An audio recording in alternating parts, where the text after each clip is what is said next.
Welcome!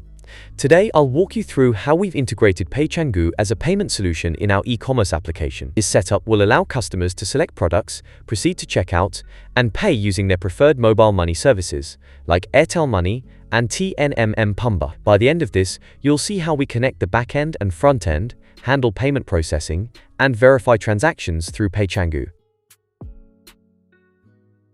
In our process payment function, we're making a call to PayChangu's payment initiation endpoint.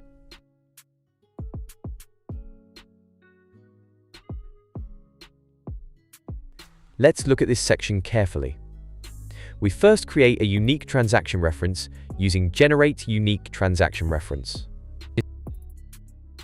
Then, we prepare an options object with headers, including the PayChangu API key, which you'll store in your environment variables. We make a post request to the PayChangu API's payment endpoint entries. Here, we're sending essential data like the callback URL, currency, description, and amount. Once the payment is initiated, if the response status is successful, we return the checkout URL, which will redirect users to PayChangu to complete their payment. Payment is initiated, you'll want to verify it. This is super important to make sure the transaction was successful. In our verify payment function, we're doing just that. We make a GET request to PayChangu's verification endpoint using the transaction reference ID. Using Axios, we get the transaction status from PayChangu. If successful, we get the payment details and return them to the front end to let the user know that the payment. Dive into initiating mobile money payouts with PayChangu. This feature is fantastic for apps that allow users to withdraw funds directly. In our initiate payout function, we're using PayChangu's mobile money API.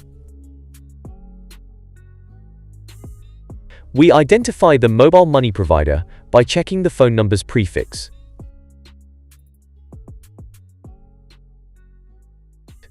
We generate a unique charge ID for the payout. Then, we send a request to PayChangu's payout endpoint, specifying the mobile number, operator reference, amount, and charge ID. This function is what makes it easy for app users to receive their money without any complex setup. Lastly, let's take a look at the front-end code.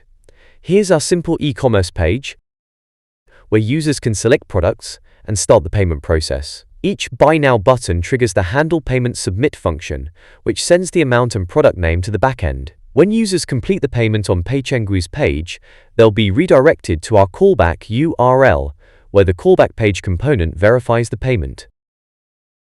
Set everything up, let's head over to the browser to see what we've implemented. I'll go to our e-commerce page, select a product, and click Buy Now.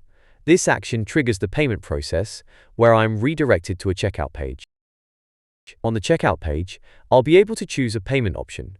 For this demo, I'll select Airtel Money and I'll enter my phone number. Once I enter my number and confirm, I'll receive a prompt on my phone to enter my PIN to complete the transaction.